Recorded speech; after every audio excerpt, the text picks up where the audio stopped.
In this video, we'll look at some sad stories about companies that went out of business because they had a narrow view of the market. We'll look at companies like Blockbuster, Kodak, Nokia, and Yahoo to see what went wrong with their marketing plans and led to them losing market share and going out of business.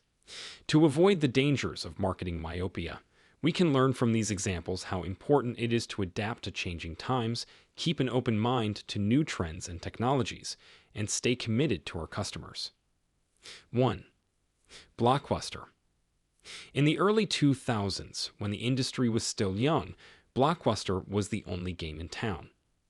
But by 2009, the company had already filed its petition for bankruptcy. Where did we go wrong? Many industry analysts say that Blockbuster's decline can be traced to the company's narrow view of marketing. Because the company was so focused on keeping its old business model, it couldn't keep up with the constantly changing market. Even though streaming services like Netflix and Hulu were becoming more and more popular, Blockbuster took a long time to change. Instead, they refused to let go of their traditional brick-and-mortar stores and DVD rental businesses, even though both of these were becoming less important over time. 2. Kodak. Kodak is another company that shows how dangerous it can be to market to people who are nearsighted. For a long time, Kodak was the most well-known brand name in photography. But when more and more people started using digital cameras, Kodak couldn't keep up with the market. Even as more and more of its customers switched to digital photography, the company kept putting film and print production at the top of its list. Because of this, they lost market share and went bankrupt in 2012. 3. The Old Spice. Old Spice is a great example of a company that didn't let marketing myopia get the best of them. When the business first started, it only sold its products to men because that was its target market. Old Spice, on the other hand, saw that the changes in the industry gave them a chance to reach a bigger audience and change with them. They changed the way they advertised and started making new products that were made just for women at the same time. Because of this, Old Spice was able to avoid the financial problems that have affected so many other businesses.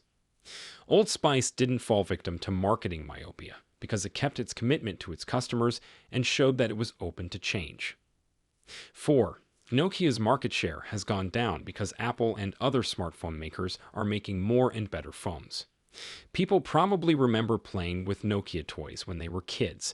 People who believe in modern technology should know a lot about the golden age of this product brand from Finland. Nokia still ruled the mobile phone market around 2007, when it controlled between 60 and 70% of the market share. This is also the moment that sets the stage for the king's fall from power. There were many things that led to Nokia's demise, such as disagreements among the company's leaders, too much bureaucracy, and instances of corruption within the management system.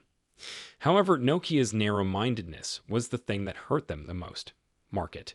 Also, Apple released the first generation of iPhones in 2007. This was the first generation of smartphones to come out anywhere in the world. The iPhone is unlike any other phone on the market right now. Except for the home, power, and volume up and down buttons, the iPhone has no physical buttons. Instead, all functions are done by touching the screen.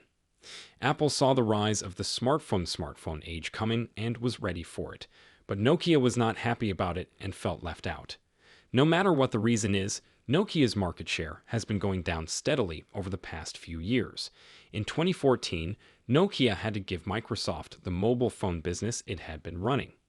5. What made Yahoo fail? When people think back to the time between 2000 and 2007, the first thing that comes to mind is without a doubt Yahoo. This company used to have most of the market share on the internet because of products like Yahoo Search, Yahoo Mail, and Yahoo Messenger, chat. But as of right now, it looks like this name isn't being mentioned at all. So, what happened? When an empire falls, it's likely because of a number of different things. Also, just like in the examples given earlier, the fatal flaw is a narrow view of the marketing plan's goals. Yahoo's leaders didn't see the potential of the online search industry at the time, so the company turned down 2 offers to buy Google in 1997 for $1 million USD and in 2002 for $3 billion USD. Even Google's search engine was a lot better than Yahoo at the time. In 2006, Yahoo's managers decided not to buy Facebook because they didn't see the social network's full potential. At the same time, Yahoo's social network did not do nearly as well as Facebook. Yahoo's leaders had a culture of arrogance and condescension, and as a result, more and more of the company's market share went to brands like Google and Facebook that Yahoo wouldn't buy, as well as to other brands. This made Yahoo's business slowly go downhill. Additional brands like Skype, Viber. In the end, the examples of Blockbuster, Kodak, Nokia, and Yahoo show how dangerous it is to have a narrow view of the market and marketing myopia.